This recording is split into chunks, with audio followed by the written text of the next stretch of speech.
This is my heater. I dare you to hit it. He'll be sorry. Want the heater? I'll give it to you. Basketball, maybe they don't hit it. A swing and a drive to deep right. Clear the deck. Cannonball coming. Left field. It is out of here. What up? What's good? We're back. Baseball Unstitched, here to talk ball like we do every single week. Flax, as always, the opening question. You better tell everybody where you are, too, because that's a sick background. Yeah, weekend was good. You didn't ask me, but I'm going to tell you. I didn't ask you. My weekend was good. No, it was, if you can't tell by my voice, it was my brother's bachelor party. We were on the Eastern Shore in Delaware, Maryland area at the beach. But behind me, I'm in my dad's office in Maryland. That is one hole-in-one up there. That's another hole-in-one up there. Some other golf pictures and paraphernalia. Behind me, there's a guitar right in here. See if I can get it right in there. Yeah, there we go. A little spatial awareness. This is my dad's office. Much cooler setup than my office. Hopefully everything sounds okay. But yeah, no, weekend was good. We're here, but we're ready to talk baseball. How was your weekend? Not bad, man. Not bad. Just making it through. Had a little 9-7 win without you this week on the men's league front. Threw pretty well. Yeah, crazy. So we're rolling. Not a bad weekend. just floating through, just like most of the people out there. So hopefully we give you some entertainment while you are floating through. We've got a lot to talk about this week, and the first thing that we're going to start with is going to be those guys who have paid early dividends back to the teams that signed them this offseason. Because, wow, there's quite a few guys who have started off in dream scenarios from a statistical perspective through the first month of baseball. We're also going to then get into, in tandem with this, a couple surprise teams with their starts. What do they need to do to continue their success so far this season and what they've done this month to be successful, but also what could potentially derail those situations. And you know us, we're always here to talk about the positive. So if we're getting in the nitty-gritty, we're getting in the nitty-gritty. But first, as always, opening thoughts, and I'm going to take this one. And, we talked about it a little bit on the live stream this weekend, and it's one of the reasons I wanted to bring it up. And that's Major League teams just deciding that they're going to put shortstops wherever they want and expect them to be great defenders. I got to keep talking about it, and I got to have my little soapbox on it, but not everybody is going to do what Javi Baez has done so far and look like he's played this position his entire life, right? Not everybody's going to go into the outfield from a corner infield position like Cam Smith has done and look better than their defensive-minded center fielder and Jake Myers. And listen, Jake Myers has still been good, but Cam Smith has a higher OAA than Jake Myers. Not a single person on the planet could have guessed that would happen. So there's that. That's the positive side where you've taken these athletes and they've adjusted well. Then you've got Jose Altuve's, the O'Neill Cruzes, who their bats are always going to be good enough for them to be in the lineup, and you got to find a spot. But just because they were really good up the middle players does not automatically mean they're going to transition well to an outfield position. We've seen it work. We've seen it not work. I just like to preach caution of like, hey, maybe we should think through it a little bit more than just, cool, he plays middle infield. He probably can play the outfield somewhere. I think the most fascinating thing is not that they go to the outfield. I think the reason Cam Smith has been successful is that he didn't go to center field. Why are we moving guys into premier outfield positions? Why aren't we moving them to places where they can find easy success, where we can position them next to an elite defender, cut down on the range they need to cover, what they need to learn, at least in the interim while they get their feet wet? O'Neill Cruz being in center field, and again, we talked about this, I don't know who you put in center field. But part of it is O'Neill Cruz being in center field. It's a very tough position. It's a lot of ground to cover. It's managing the people around you. It's managing the hitters.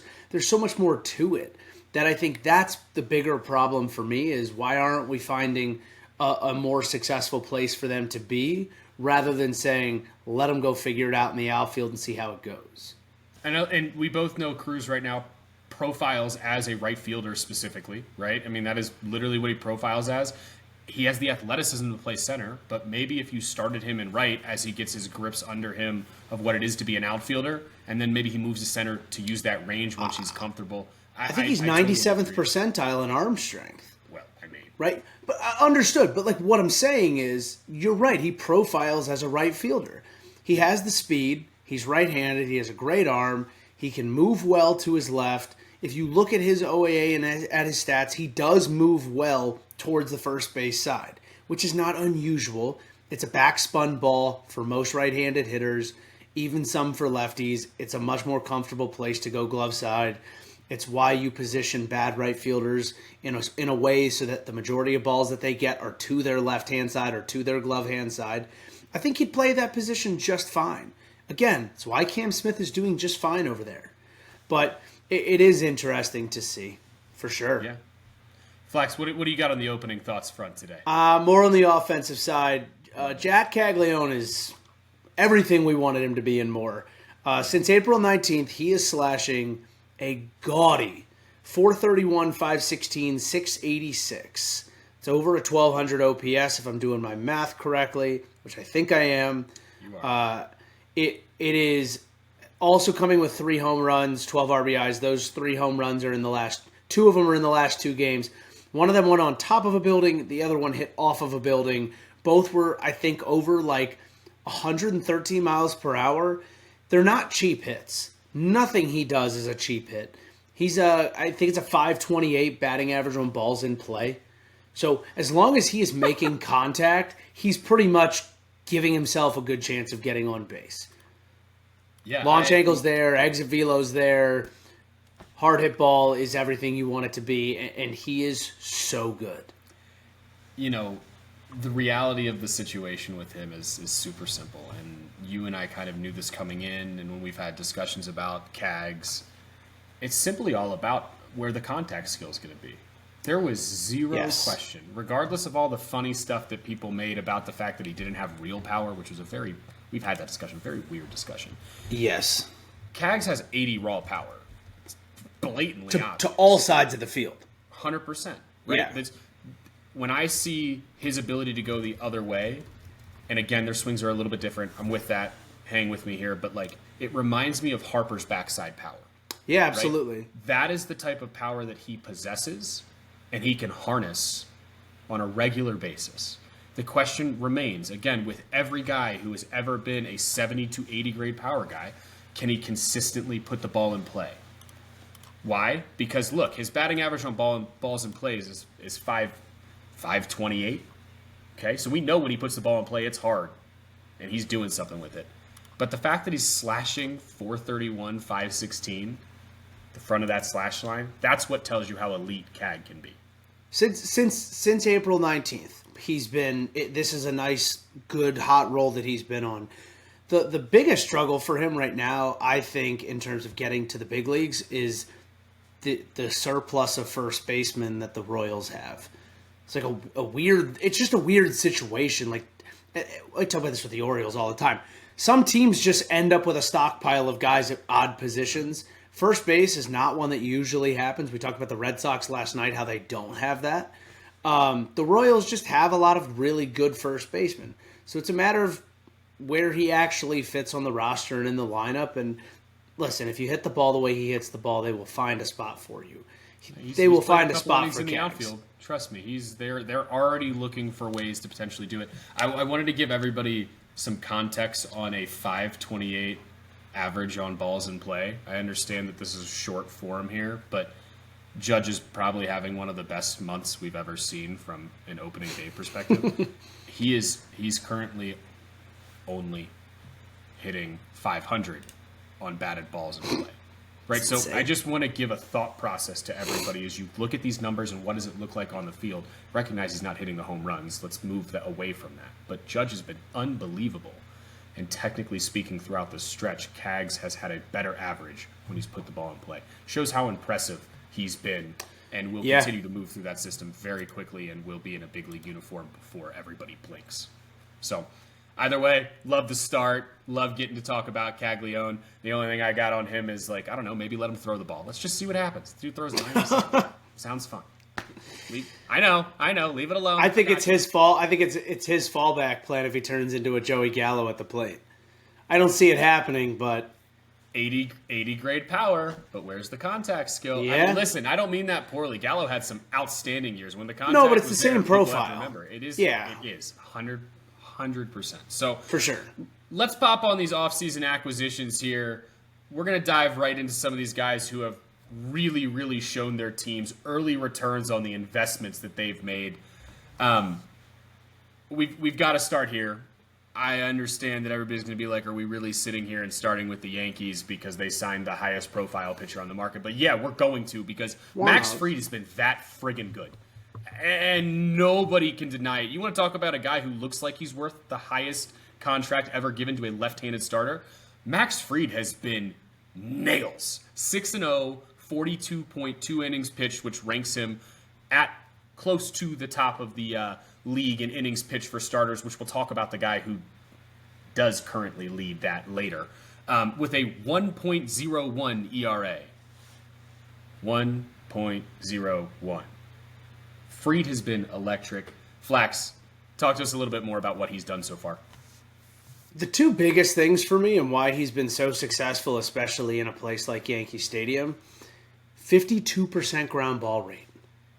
52% ground ball rate has to happen in a ballpark like that. You have to keep the ball on the ground because he's also, I believe, stranding over 80%. I think it's somewhere around like 83% of the runners that he has on base. I think If he's it's not like Jackson will tell you. right. Well, that's true. I think he's 6th or 7th in the league in stranded runners, and like guys ahead of him are basically guys that throw 100 and strike guys out whenever they have runners in scoring position or they have men on base. So he's doing a really good job of keeping the ball on the ground, leaving guys on base, but he's also not walking anyone. It's a 6.1% walk rate right now. So not only is he in the zone, but he's in the zone in a way that makes people get themselves out. So I also just like that style of play. That's why they're winning a lot of the games that he's in. Because realistically, for who he ends up having to face on the opposition side from a pitching matchup, they should not be winning every game that he pitches. Agreed. Because because of the way that they've lined up, he's going against good arms. Yep. And they continue to win games because he keeps the pace moving, because he throws strikes, because he keeps everyone engaged. And they all now have a belief that when he goes out, they win. They're 7-0 in his starts. He's 6-0. And he's thrown the third most innings of anybody else in baseball up to this point. Listen, the Yankees are 19-15 right now. One of the first things that happened to the Yankees this year was Garrett Cole not being part of their rotation due to an injury. Yep. Okay? What Max Fried has brought to them at the top of the rotation is a stability that they have had for the last X amount of years.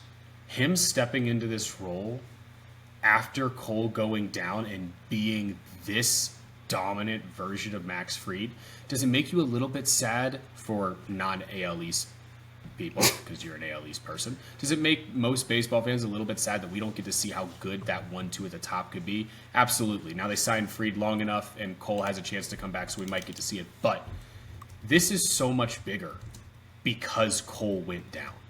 This team needed Fried to step up and be that legit number one. Because, listen, Rodon has not thrown poorly this year. That's what I was going to say. Rodon, but he's still not, in his Yankees tenure, he has never been close to stacking up to what Fried has done. Not Fried, I'm sorry. Cole has done.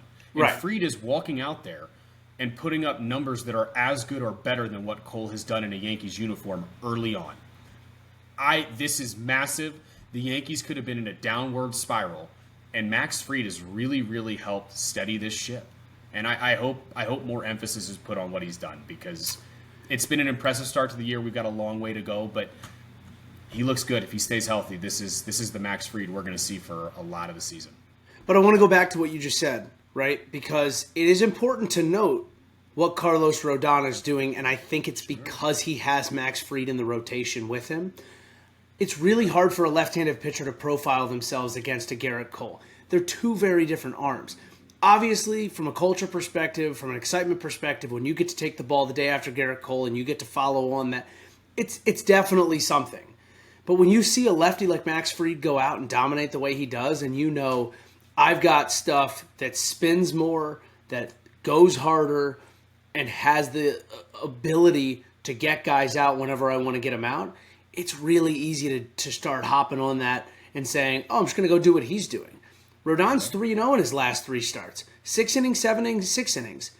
The 3 starts for that, 6 innings, 5 2/3. He gave up some runs, but honestly, 4 runs, 5 runs, 4 runs over that inning period of time, I don't hate that if I'm a Yankees fan. I expect this lineup to put up 5, 6 runs a game, right? So he should be winning those games. Instead, he lost those games against tough teams, right? That's Arizona, Detroit, and San Francisco. He's still got a .98 whip, right? He's not giving away free bases. He's not getting hit all over the ballpark. His batting average against is still far under 200. I think it's because he gets to follow Max Fried, or he gets to be in the room with Max Fried, and they get to model it themselves after each other. Yep. And I think that it works really well to basically say, oh, you get to go out and just throw fastballs for strikes and get ahead, and then you get to bend really nasty curveballs that make people drop to their knees. I'll do the same thing. And there's almost like a little bit of an internal competition of like, anything you can do, I can do better. And Rodon's numbers have only gotten better since the season started. He's only started throwing harder. This is some of the best he's looked in a long time. And I think a lot of it's because of Max Fried and what Max Fried came in with a little bit of a renewed attitude of basically saying, I'm going to go shove it down everybody's throat and I'm going to be the best lefty who's ever pitched because I'm getting paid more than any lefty who's ever started a game. I love it. I couldn't agree more. I see it as you say it. It makes total sense. And most people who listen to this have shared a locker room with other ball players. If you've been on the mound, you do have an understanding of the ability to go talk to somebody who has similar stuff than you or does pitch people in similar ways, especially on the fact that they both get to attack the same lineup generally the night after the other person. You can pick on some of those things that they've done well. So I love it. Fried has been more than what the Yankees could have possibly asked for so far. Again, I'd love to see him stay healthy and continue this. He looks right in pinstripes, and I know Braves fans are going to hate to hear that, but it does look right. I said that to my brothers the other night. I was like, has anybody ever looked more like they should have been in pinstripes forever than Max Fried? This is he's for everybody who was old enough to remember him throw. Andy Pettitte looked like this in a Yankees uniform. It's the first thing I thought of when I saw it. I was like, he looks like he was meant to be in the pinstripes. And he always seemed to elevate his game in pinstripes when it mattered. I mean, and so we'll see. Moving along here to a former New York Yankee, and that'd be Gleyber Torres. Flax. Gleyber Torres, who for some reason kind of was there on the market for a while. We weren't sure what people were going to do. They were questioning his glove, where he wanted to play, his bat. Kind of been good. And the Detroit kind of hitting the ball hard. They're happy. They are very happy with this acquisition. Oh yeah. My buddy who is a Tigers fan texted me and he goes, "What do you think about Gleyber?" And I said, "I think it was one of the best acquisitions anybody had all offseason." And I said, or he said, "Well, what about his power?" I said, "His power will come around, but you have to remember where he played." His next at bat, he hit a home run, and I said, "Yeah, I think Gleyber's going to be all right." Gleyber he had to grow the beard out. Now he's got the beard, and now he's 90th percentile in xWOBA, x batting average, x slug, squared up percentage. So he doesn't swing that hard, but boy, does he barrel it when he does. Hits it as hard as he's probably going to hit it when he does hit the ball. So are we correlating the ability to grow facial hair to being able to square up baseballs better? Because I love that. Yeah, no, I think so. You know what? Listen, I couldn't grow any facial hair until college, and I really didn't learn how to play baseball until I got to college. So I think it equates. It always did for me. Yeah. Listen, Gleyber's been awesome for him. He's been a really big spark plug. The other piece that team needed was a veteran presence. We talked about it. We talked about how good of a fit Alex Bregman would have been there. Gleyber Torres looked like a second fiddle signing when it came to this because it wasn't Alex Bregman's name that popped up on everybody's feeds. However, he's come in and done that. One of the big things that we talk about here all the time is pitch selection and the ability to make sure that you're hitting pitches in the zone that you can absolutely drive. He's currently up to a 78.9% swinging on meatballs specifically. It shows you that he's getting pitches that he wants. His K rate is also now under 10%, and it hasn't been that for quite a few years. I believe he was around 14 to 20%. I don't know that it's ever been. I don't know that it's ever been under 10%. But somebody in that hitting room, the coaching staff, somebody got to a couple of the guys in there and said, "Listen, the approach on you as a hitter is that they're going to throw you a lot of breaking balls.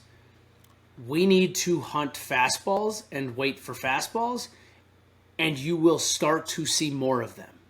And I think everyone always has this idea of if you hit a lot of fastballs really well, you'll stop seeing fastballs.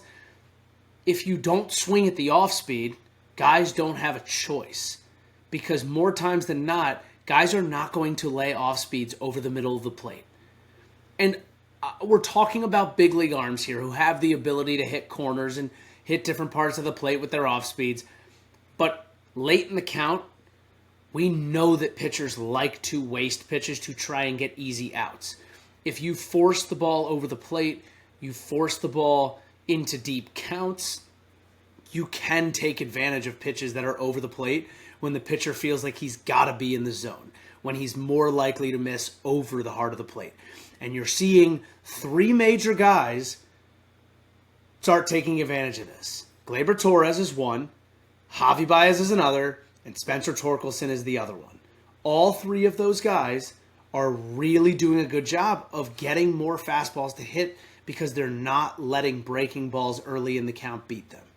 Kerry Carpenter's doing a great job of it against left-handed pitchers, but I think that's a whole other discussion about being comfortable in the box, lefty on lefty, so I'm not even going to bring that up. But that's somebody in that coaching staff really started to change the conversation because it's a noticeable change across the lineup, so it's got to be some sort of conversation that's being had. It can't just be happenstance. There's coincidence, but there's too much correlation there for me to believe that there isn't a causality behind it. Again, 90th percentile plus in chase rate and K rate, right, from Gleyber Torres, who that was not his profile or his MO prior to coming to Detroit. Ever. I like what he's doing. He's been a big spark plug for him. He's played more than acceptable defense at second base for them, and he does look like he's a little bit of a leader. I love it. Detroit is a wagon that a lot of people are going to want to be popping on here sooner than later. The nice part is that it's going to be a little bit of a dogfight because the Guardians are a very good team again this year, as they seem to always be in some way, shape, or form, and will be a thorn in their side all year. If we get two AL Central teams, I think everybody will be surprised, except maybe me. But I'm excited. They had three last year. They did. You're absolutely right. And let's not forget how good the Royals can be. So yeah. Another team Absolutely. that probably deserves some more airtime on this podcast. We'll figure that out sooner than later. Moving right along to the next acquisition that we want to talk about, and this is the went to free agency, and then we signed him, and he came back. Definitely still counts. Just throwing that out there, in my opinion. But Jorge Barry Bonds Polanco. Jorge Polanco. Yeah, he definitely did not have early intentions of going back to Seattle. No. And, I've already told everybody why this is happening. It's because he's not playing second base for the That's what I was going to say. It's because he's not playing second base. It's a whole thing. But Jorge Polanco's kind of good, Flax. Yeah, I mean, this nukes is everywhere. He's slashing supposed to be. 380, 4, yeah, but he hasn't been a 380, 419, 785 guy. No. Wow. It's what everybody always wanted him to be. Shit, that's right? fair. I mean, we want every guy to be that, but like realistically over his career, not a bad career in Minnesota when it's all said and done, right? I mean, you're talking about a guy 280, 290 hitter for a little bit of a stretch there, was up in the 300s pretty consistently, at least from an OBP perspective. Could always get on base, but now we're seeing an elevated level of presence in the box. I think he's healthy. I think the last couple of years, 23, 24, the health was maybe not where he wanted it to be. Health is really important in this game because there's this odd thing that we do as hitters, and I think especially hitters, where we overcompensate because we know we have to play a long season. Late in the year, you see guys play just fine when they're not feeling good, especially if they've had a good year up to that point. Get to the playoffs, everyone's hurt. Everyone's banged up. But early in the season, when you're trying to get yourself going, it's really hard to really give it a full 100, 110% because you know you have to conserve something because you know you're not where you want to be physically. That's what I think was going on with him last year, and he is not in that headspace anymore. Very clearly, he's fourth in the AL in RBIs, which means he's doing his job in that lineup. But you know what else he's also doing? He's on base when the league leader in home runs is hitting home runs. The big dumper? The big dumper. When he is hitting the ball the way he's supposed to hit the ball, he actually has guys on base. Who talked about that? I don't know, a month and a half ago. Us. That was their biggest problem last year. The biggest problem that team dealt with was A, terrible with runners in scoring position, and B, they did not even have a full 162 games where they had a runner in scoring position. They had like 7 games where they did not have a runner in scoring position. And I know Jackson's going to tell me what the actual number was. But the fact that that existed, and now that's just not even a conversation. J.P. Crawford's hitting 290. 2, I think, is the actual number. Yep. Polanco's hitting 380, which still is absurd. Cal Raleigh's hitting well. Like, they have guys who are getting in play for the guys who are hitting home runs, who are hitting doubles in the gap. So I think that Jorge Polanco is feeding off of that energy right now and just continuing to let it fly, and it's fun to watch. I totally agree. I mean, listen, we put it in the notes here, and I think it's worthwhile saying this is by far, no questions asked, the best 87 plate appearances he's ever had in his career. So we're not going to push Glad you past, like that note. I do too. And that's not meant to be anything negative. I mean, he is absolutely rolling. I think it's going to be really important for the Mariners to continue to move in a direction where their offense can sustain. And we're going to talk about this a little bit later in our next segment, so I'm going to leave it alone. But where I do want to leave us on Jorge Polanco is 9 home runs so far, 26 RBIs, being somebody who has paid attention to the Mariners over the past 4 or 5 years on a somewhat regular basis. It is so important for multiple guys on this roster to be hot early because of the stigma of hitting in that ballpark and what it can do to the entire team. It can put the entire group in a rut because all of a sudden nobody is hitting. And right now, we're sitting and looking at a lineup that has 6 different guys who have over a 300 on base percentage. And I get it, 300 on base percentage doesn't sound great to everybody who might be listening to this. Take a look when you get an opportunity at what the on base percentage was for the Mariners the last couple of years throughout their entire lineup. It's not great, right? Ew. What Polanco, what Raleigh are doing, these two specifically, right? J.P. Crawford, is they're allowing there to be a consistent spark plug for this offense. And I think it starts with Polanco and Raleigh over Crawford more than likely because of the pop that they have. But we'll get more into the Mariners a little bit later. Oh yeah, we'll talk about it because I have other thoughts there. But let's keep moving to the next guy. Next guy is one that we had a nice little post on X about him a couple of weeks ago, him and Ruben Niebla, the pitch doctor for the San Diego Padres. And I see this as a very similar situation to Gleyber Torres. Nick Pivetta was just like... Just needed to grow out his beard? He's the last... Well, that too. He's the last decent starting pitcher on the market, and he's going to go wherever he's going to go. Nick Pivetta has been elite.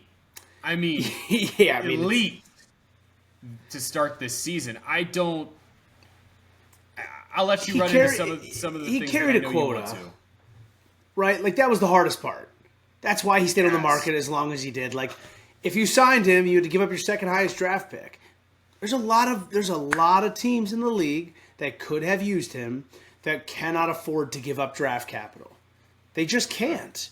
There's also a lot of teams in this league that have really good farm systems that chose not to sign him and did not need the draft capital and have proven that they don't need the draft capital because they can draft perfectly well in the 3rd, the 4th, the 5th, the 6th, 7th, 8th round of the draft. No problem. I don't know that I say the Padres are one of those teams, but the Padres were more than happy to make that concession because they saw the benefit in having a guy like that join Michael King and Dylan Cease and a litany of other arms that could make Pivetta better and could make the rest of those arms better. Listen, I understand that Pivetta's career stats are not eye-popping. This is where I like to remind people that pitching in Fenway is not the easiest thing to do, especially when you're not a guy like Pivetta keeps the ball on the ground, but not at the rate that some of the extremely successful people who have thrown in Fenway do. And I think one of the big pieces I look at with Pivetta is Niebla and that group have really, really unlocked that fastball. He has the highest graded fastball in all of baseball right now. And one of the most interesting things to talk about with him is the ride that he carries on his fastball. You're talking about a guy who is consistently throwing fastballs in the 24-inch IVB range. And we've already seen him throw multiple fastballs this year that were close to 30. I think he's thrown one that was 31. Jackson, correct me if I'm wrong. But his ability to throw downhill and get right on that fastball is so impressive. And it just unlocks everything else. And here's why. We talk about pitch mix and arsenal. We talked about it the other week with a guy like Devin Williams who's mainly only throwing 2 pitches. But Pivetta's throwing 51% fastball. His next highest usage on anything is his sweeper at 18%. He's not asking a ton out of his other pitches other than to be there when he needs them. Might sound like an odd thing to say, but if you've ever stepped on the mound and been on the hill, when your fastball is right and you know you can place it where you want, it tends to, in every situation, be your biggest weapon because it's just setting everything else up to be successful, right? And then you go to a guy like Nick Pivetta who boasts 5 total pitches, and all of his pitches but one, and the one he only throws 3% of the time, all move glove side. It makes everything more effective. It allows him to play how much spin he wants to play. Fastballs consistently at the top of the zone riding. I love what they have done with him and how they have continued to develop his arsenal. I love how comfortable he seems. Sure. Right, and I think this is one of the things that everybody and the Padres fans have told us, everybody loves about Ruben Niebla is the way that he interacts with his pitchers, the way that he knows the right thing to say at the right time. You take an arm like Nick Pivetta in the 3rd inning of a game, and you have a mechanical adjustment and say, hey, you're flying open on your front side. Make sure you keep your front side closed. Do you know how many pitchers in the MLB could not handle getting a mechanical adjustment in the middle of an outing that would need to say, tell me when I'm done, we'll fix it in the bullpen, we'll make it better for next time. And Nick Pivetta was like, oh, yeah, perfect. Thanks, glad you're seeing it. Went out there and shoved the next 3 innings. Struck out the dominated side. The next right 3 after innings. that inning. Struck out the side. The mental capacity to do that comes when you are comfortable with the people you're working with, when you're comfortable in the space that you're in, you trust the guy behind the dish, which he should. Those are the types of things that make Nick Pivetta so good. In my mind, it's some of those intangibles that, and this is not saying anything about Andrew Bailey, this is not saying anything about the way that the Red Sox worked with him, because I think they approached pitching differently. They had a guy who threw 93, IVB being whatever it was, needed to use some of his other stuff. They were very curveball, sweeper heavy as a team. The way that they would throw guys, his sweeper usage was much higher in 24, His curveball usage before he developed the sweeper was much higher in 23. The fastball's always been a 50% pitch, but not utilizing a cutter or not utilizing a sinker, pitches that are still fastballs that can work around some of those sweepers and curveballs, moving in that same direction that are a little bit firmer, I think have really given some precedence to the fastball being as good as it is. I think the pitch mix and usage, and then just the comfortability to say, that's what you want me to throw? Okay, great. Got it. I'm going to do it. And not having to question it because it doesn't feel right or it's not what you've done shows the mental capacity of Nick Pivetta, and it shows the comfort he has in that space. Yeah, I mean, every once in a while moving somewhere different and just getting a different perspective on for sure how they want you to throw is going to lead to success of this nature, and I think that that's what we're seeing early on here.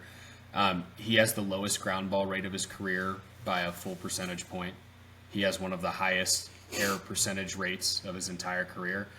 I think that when you, again, play in a place like Fenway, similar to a Yankee Stadium, part of what they're trying to do is keep the ball on the ground, because specifically pull side, let me be clear. Yes, you can hit 410-foot bombs to center and they're going to catch them. But when guys are pulling the ball and getting the bat head out, your goal in Fenway is to keep the ball on the ground. It's one of the things that's made Crochet successful early on in that ballpark and for that team. So I look at this and say the focus has moved away from that in some way, shape, or form. And I think that's been great for Pivetta. It's been another way for him to think. I love it. I'm going to leave everybody with Pivetta on this. His whiff percentage on his sweeper has gone up from 35.1% in 2024 to 41.7% in 2025. His whiff percentage on his fastball is up from 21.9% to 27.3%. That is pure comfortability in the arsenal and a new team saying, this is just how we want you to deploy your arsenal, right? That's on throwing a cutter a little bit more. But you've also said it before, Flax, right? That is, to me, another not fixing the archer. It's quote-unquote fixing the arrow, because you dictate how you mix your pitches and where you throw your pitches. Again, Pivetta's fastball, as much as I love it, has always had this type of ride, right? San Diego said, we simply want you to use it this way, right? Yep. Nothing crazy, nothing to it. This is what we want. He's been great for the San Diego Padres to start the 2025 season. A couple honorable mentions here. We're not going to dive into these guys, but worthwhile just saying their names. Pete Alonso, dog. Turns out Who'd none have of you thought? cared. Turns out none of you cared about his defense. Turns out it didn't matter. This many of you care about his defense right now. See that? It's a big fat zero for anybody who's on the other side of this. I don't say this in a negative way.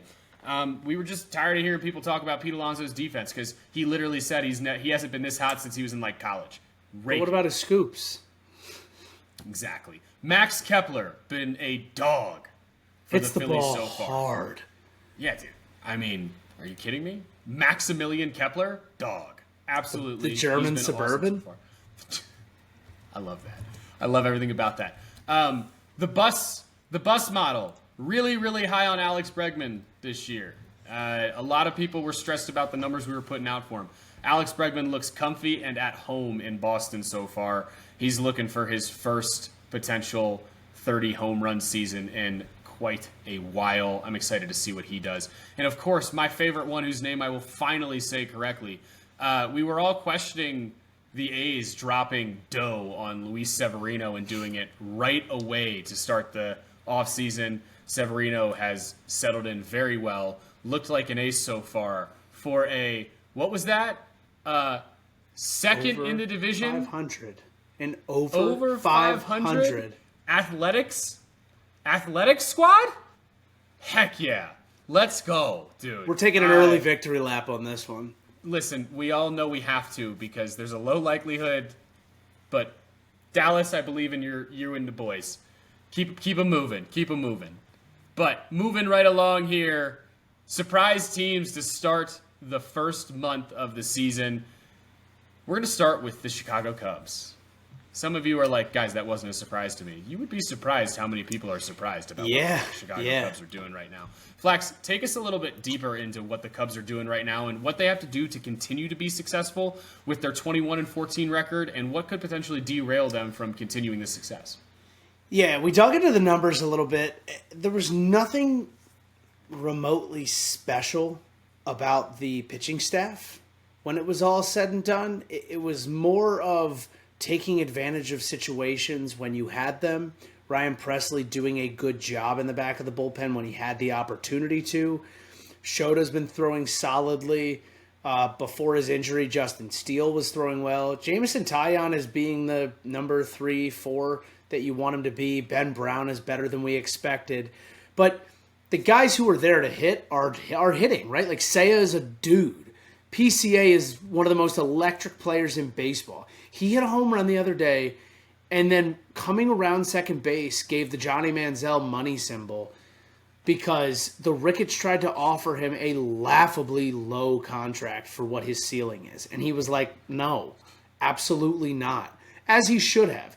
Kyle Tucker is everything Kyle Tucker should have been, will be for the next 8 years in baseball.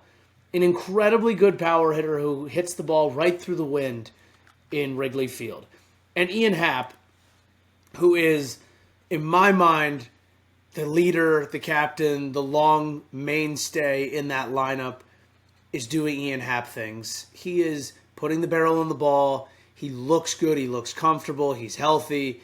There's not a lot more to say about him other than the team is firing on the most cylinders that this team could fire on. I don't want to say on all cylinders, but I say on the most that this team could fire on. Because 7 in all actuality... Yeah, 7 of 8. There you go. But, like, in all actuality, there are things that scare me for the longevity of them going after an NL Central title. The least of which is the other teams in the NL Central. The most of which is their ability to maintain pace. But, I mean, it's glaringly obvious. I already talked about 2 of them. Shota, Justin Steele.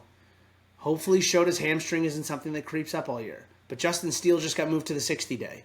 So that's a long portion of time with a really solid lefty that is not in your rotation. How do you make up for that? How do you keep yourself in every 5th ball game that he's not throwing? Right? Cade Horton. Here he comes. Cade Horton. Sure. Cade Horton. That's the only answer I have for you at the current moment. They're gonna need their very solid young right-handed prospect to step up here sooner than later because that's what's gonna happen. I think the Cubs have started even faster than I thought they would. That offense looks relatively unstoppable every single night.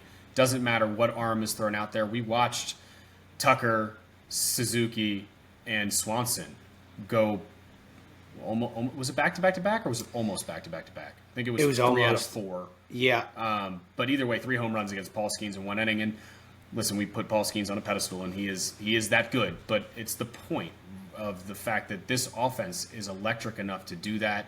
They've got guys who are consistently available. We talk about how down people get on Dansby Swanson when he goes into these stretches of not hitting the way we know he can hit, but he's available. And he's playing a high-end shortstop. He's never not playing a really good defensive shortstop. Playing an elite shortstop every single day for them that he steps on the field. I agree that right now the health of the staff is the one thing that could truly derail them. Obviously, health can derail you in any way, shape, or form, but Imanaga and Steele are legit ones, right? And I think Justin Steele is probably one of the most underrated top-end starters in all of baseball just because he doesn't throw 98, right? I love what they did, too, with this rotation. So, Cubs looking pretty good. It's been a nice little start, 21-14 to start the season. Expect the offense to really need to continue to stay up and step up over the next couple of months while their rotation gets healthy. I'm going to move into the next team here, and that's the San Francisco Giants. And you know how excited... I said bring it on. Bring it on? Let's do it. The San Francisco Giants, first year under one of our favorite people growing up in Buster Posey. Yep. He's putting together a roster here, right? And I know a lot of the team right now is still stuff that was built, or still players that were built by technically a different group, but we've liked the moves that he's made. One of the things that has to continue for the San Francisco Giants to shock everybody, by the way, 22-14 to start the year. Don't forget they're playing in the toughest division in baseball, which we're going to get into that little point here a little bit later. However, what are they doing right now and what needs to continue? They have an outfield group that absolutely has raked to start the year. Jung-Hoo Lee, thank gosh he's healthy, because we got robbed of what would have been a really fun full rookie season from him last year. He's hitting right now at a 146 OPS plus. Mike Yastrzemski, 154 OPS plus. Elliot Ramos, little bit slower start to the year, but he's still currently hitting above league average with a 108 OPS plus. That outfield being electric is going to be so important for them because all of them play solid to above average defense. They all hit relatively high in that lineup. Giants are going to need to continue to see them be productive. What else is working for the Giants to start this season? The starters have been awesome, right? Logan Webb. Expect anything different? Dog. No, I mean, I'm not saying I did. But, again, these are the things that have to continue for them to be good. But Logan Webb currently leads baseball with a 1.83 FIP, and he leads all of Major League Baseball in innings pitched as a starter. He's accumulated a 1.2 WAR over 8 starts. Just been absolutely legit. Robbie Ray looked like himself over 4 starts. Haven't seen him look like himself since he won a Cy Young with the Seattle Mariners almost, 5 years ago at this point. The staff itself, though, is currently 4th overall in all of Major League Baseball in innings pitched. That's huge, saving the bullpen, putting them in a better spot to be healthier when you do need them. To boot, they're currently 2nd in the league in ERA, WHIP, and they're top 5 in multiple other categories, including home runs given up and earned runs. So I love what I'm seeing from them to start this season, and if we continue to see that rotation throw this way, if we can continue to see that outfield core hit the way that they're hitting, I think we're going to see the Giants be much better than anticipated. They do, however, have one of the scariest propositions to go. And what is that proposition? That is the fact that they played their division. Yeah, they haven't played the Padres or the Dodgers yet. So I haven't seen them. That's part of why we bring down the level here a little bit. They need to play 500 ball against their division if they want to stick around. I'm not asking for them to do any better than that. But if they play 500 ball, and honestly, it's specifically against the Dodgers and the Padres that they need to play 500 ball. If they were to do that, you group those two teams together, and against everybody else, they play what they're doing right now. They've got a great chance to make a deep run and be a playoff contender. What else could derail their season? And we've been preaching patience on this for a couple weeks now. Willy Adames' bat. We've got to acknowledge it. It is something that's going to need to come around. They did not pay him $186 million just to be an elite shortstop. Adames has to get going at some point. He's lucky so far that the rest of that lineup hasn't needed him yet to be that elite bat that they need him to be. So looking for a resurgence with Willy Adames, and then I'm going to leave it to this. It's not made enough of at times in baseball, but they have some, as they did in 2024, some questions at the back end of their bullpen. Ryan Walker, who we were very high on coming into the season, does have 6 saves to start the year. However, he's done what I like to call the Cody Allen. Back when Cody Allen was in Cleveland, he works himself into trouble. It seems like every time he walks out there, you're stressed to crap. A lot of times he still converts the save, but uneasy saves don't normally end up in long tenures as the closer for teams that are winning. Not often. No. So them finding that back-end guy who they know can shut everybody down is going to be important. They might already have him, and that's the guy who got removed from the closer role last year, and Camilo Duvall, who has 5 saves on the season as well, but has yet to reclaim the full-time closing role. He's got an ERA that's under 2, and his fastball is electric as it's ever been. So, a lot of scary, I also want to say this. Willy Adames, I'm going to use another time period, April 19th, because it's still a solid swath of games now that we're already into and almost probably going to be past the first week of May pretty quickly. Since April 19th, he's hitting 296 and slugging 500, 150 WRC plus. So I feel like he's figuring it out, right? Like I feel like he's getting a little more comfortable. He's also walking 14%, in that span. He's striking out less in that span. I think he's starting to feel a little more comfortable in that ballpark right now. And I totally agree. And that's why we've been preaching patience, is you have to allow these guys time to get set into their new settings and their situation. And he was always going to take them some time. Again, it would derail them in a playoff run if he can't find that consistency that we saw from him in Milwaukee. And I think that's the scarier part. Let's keep running through these guys here as we move on with our time. Flax, let's talk about your favorite team in all of baseball behind the Orioles. Yeah, the Athletics. I mean, they truly are. Like I do love sitting down and watching them play because, they put the ball in play. Like they just keep the game moving, and they have the lowest. They are one of the lowest strikeout teams in baseball to begin with. But with runners in scoring position, and especially runners in scoring position with 2 outs, they strike out less than anybody else in baseball. They are forcing other teams to beat them. That's why they're 13-7 on the road. They're 6-9 at home because it's a really hard ballpark to win in, because it's a high-scoring game and you have to out-hit people, and that's a hard thing to do in baseball.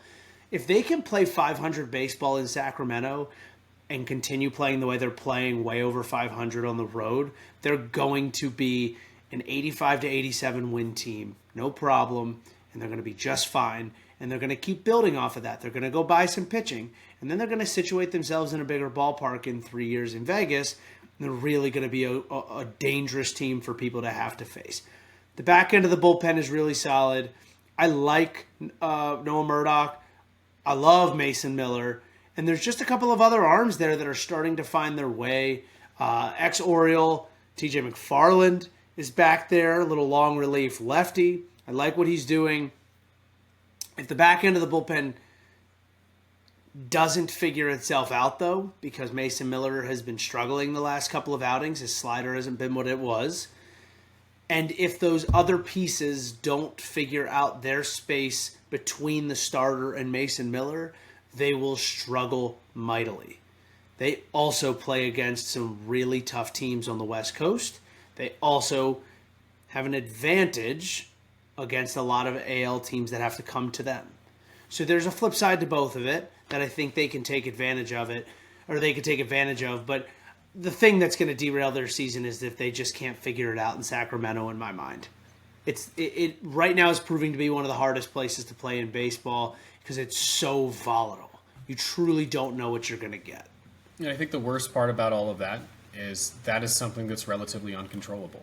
The volatility of which is played in that ballpark has nothing to do with the talent or the guys on that roster. Absolutely. And it's something that as a clubhouse, they are really going to need to figure out how to handle in the proper way. And that's going to be a Kotze thing, right? And I think Kotze can do that. And he can really keep the guys in the right headspace, doing the right things, with the recognition that every time we're at our home ballpark, it's probably going to be a high-scoring game, right? When Luis Severino threw the other day and held, I don't remember who it was, and I apologize, I believe he held somebody to 6 innings and 4 runs. And you should have seen how ecstatic he was coming off of that mound. You'd have thought he went 6 innings, no earned runs. Right. There's a recognition of how hard it is to throw in that ballpark, even from the better pitchers on that roster. And what is really, really, for me, kicking this team in the rear to continue to do what they do is the offense is going out there every night and making sure that everybody feels like they're in the game on a regular basis. Yep, absolutely. The only games that have been blowouts have been games in Sacramento where the ball just is flying out of the park and there's nothing anybody can do about it, and it's flying out for both teams. But they've won a couple of those games too. Absolutely. And their bats make them feel as if they're there. So, no, I agree. I think the Athletics are a fun team to watch. 19-16 after the first month of baseball. We'll be very, very curious to see how they continue their season. Let's roll into our last team here real quick. And that is the Seattle Mariners, coming in right now at 20-13. A lot of good for the Mariners this year, and I'm really happy to be talking about how well their offense is playing. That has been the big issue. Excited that J.P. Crawford is hitting as well as he's hitting. Dude, and you're talking about a Gold Glove defender in J.P. Crawford. He's got an over 400 on-base percentage. He's getting on for the boppers. Listen, man, you get on for the big dumper, and you get on for Jorge Polanco.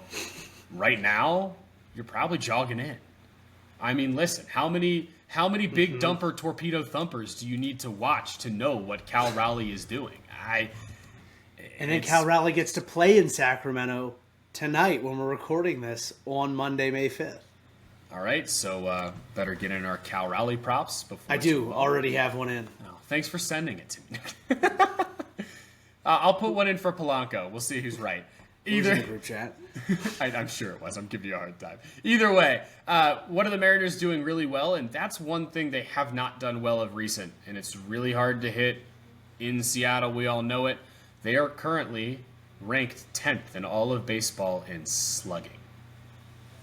Slugging for the Seattle Mariners. Anybody hear me say that? Because you haven't. That basically makes them one, right? Years. Basically, when you're hitting there for half of your games. Yeah. Look, they might rise up the ranks here pretty quick, too, with a series in Sacramento, but we'll see how that goes. It's been so fun to simply watch this Mariners offense move in the direction that it has moved. What scares me is can they maintain this offense when Cal Raleigh and Jorge Polanco inevitably come down to all-star levels, not Hall of Fame levels. Because right now, both of those guys are hitting like Hall of Famers. And you're not always going to get that.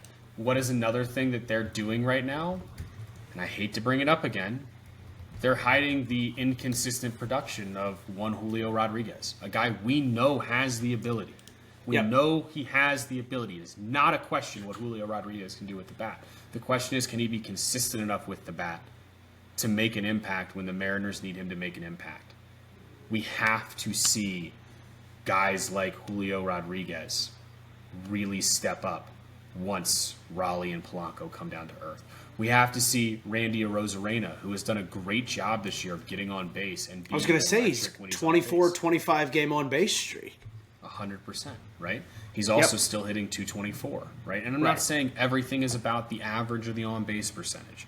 Arozarena is bringing a lot to the table right now that is super important for them.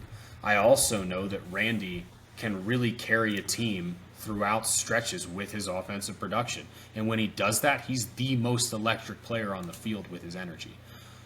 I'm a little scared about what happens when they come down to earth, as I've said about 3 times now. I'm also a little worried about Luis Castillo, right?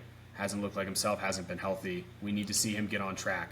They're already down George Kirby right now. That doesn't help the situation. And as good as Gilbert, Wu, and Miller are, in a lot of scenarios, especially a team that's out west right now, you need that rotation to be as strong as it has been. They've been very, very lucky to have such a good back end of the bullpen.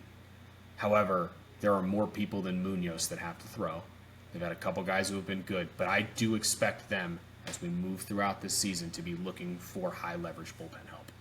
There's a fascinating thing that's also happening with the Mariners right now where they've got a bunch of guys who are, like, on the whole hitting very poorly, but every night seem to, like, only one of the 5 is having a great game, and he'll have that great game once every 4 or 5 days. Like, Rowdy Tellez just went through a stretch where he was, like, really good for 4 days, and then he's just not. And Julio will have a game where it's like, yeah, that's Julio. And then you'll have a guy like Luke Raley, who out of nowhere is like popping a big-time 2-out, 2-run double to win a ball game. Those are the things that make a team special. Those are the things where you say at the end of the year, it was a different guy every night. That's the type of, the post-game press conference. That's the type of stuff that happens that leads to, oh yeah, we're a pretty successful team. But you know what? They have 4 qualified hitters on their team right now. 4 qualified hitters. J.P. Crawford, Cal Raleigh, Julio Rodriguez, and Randy Arozarena. As good as Jorge Polanco has been, he still hasn't even hit the 100 at-bat mark yet. Yeah. J.P. Crawford's got 105, but J.P. Crawford's also walked 20 times, which is crazy. But, like, across the board, when you start looking at this, they're doing what a lot of teams try and do and don't do it successfully, where you have a massive influx of guys coming in and out of the lineup and a lot of carousels at a lot of positions. And guys usually stink when that happens. If this team is going to be good, they're going to have to find some level of consistency with at least the top 6 in the order. It can't just be the top 4 or the top 5. I think that's what worries me the most when I start looking at the way the roster construction is and their ability to continue winning ball games. Again, if your bullpen is good and your starting rotation is still as good as theirs is, you can get away with it a little bit more. Still bothers me. Still seems like something that could come back to bite them from from the standpoint of being able to be consistent in the dog days of summer when the game gets really, really, really hard.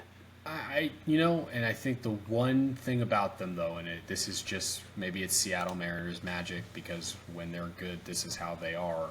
Yep. They are the last team you want to face in a one-run ball game. It sounds like an odd thing to say for many people who have not watched them, but this is less about even Munoz at the back end of the bullpen. This team gets up for one-run games. And for whatever reason, it's an MO for Seattle baseball teams. You don't want to face these guys late in the season with a chance to do something in a close ball game, because guess what? One of these guys, like you said, is going to step up. And the moment they step up, it's an electric moment. Always is. And then everybody else follows suit. The ballpark is packed. They do a very good job of not only that, but the stadium is accessible. Like, you want to know why people show up in San Diego? The stadium is accessible. You want to know why people show up in New York and they show up at Fenway and like they show up in St. Louis? The stadium is accessible. These are yes, they are storied teams that have had, I mean, the Mariners aren't, but like some of these other teams I'm naming are storied teams that have had really good teams in the past that were exciting and they make you want to go to the game. But the stadium for Seattle is so accessible. They make it so accessible. They do really good pricing on food. They do really good pricing on tickets throughout tons of midweek games throughout the year, and they get all the fans. And the fans really help guys in close ball games because you feel like you're playing for something. You feel like you got people behind you. It also makes it really hard on opposing teams when they think it shouldn't be that big of a deal on a Wednesday night to win a game where they're up 2. But in the 8th inning, when the first guy gets a base hit and the crowd goes wild, you get a little rattled. It's really important to have. So I love Seattle. I'm very, very big on their ability to keep this thing rolling. I would just love to see a little more consistency in the lineup. And I think it just comes with health. It comes with time. It comes with some guys just stepping up and playing a little better. I love it. So there you go. Teams that might continue to play well, why they would and maybe why they won't. Either way, moving to closing here as we do. I don't have any final thoughts this week. I think the only final thought I have this week is I think I'm excited to see Flax step on the mound this weekend with a fresh arm. Yeah. That's my final, gonna have that's two, my final thought. 2 weeks off. It feels good. See if I'll jump it up over 75 this week. The world may never know. I think it could be in the cards, but we don't have a pocket radar, so none of you will find out, nor will we. Flax, probably better that way. Final thoughts from you. Final thoughts, go give us a follow on Twitter, Instagram, TikTok. I got roasted on TikTok this week in our comments because of something I said on the pod. Go listen to that podcast also. Go listen to all the other episodes if you haven't gotten caught up yet. All right, well, normally I'm smart enough to lead us into this prior because we just sit there and talk about all episode how Jackson's going to roast us at the end of this. So here we are. This is the lead-in. Jackson, as always, tell us how we did. All right. First off, better from me than last week. We did have mistakes today. Very glad. Good. So Great. first off, Flax, lucky for you, man, clear week.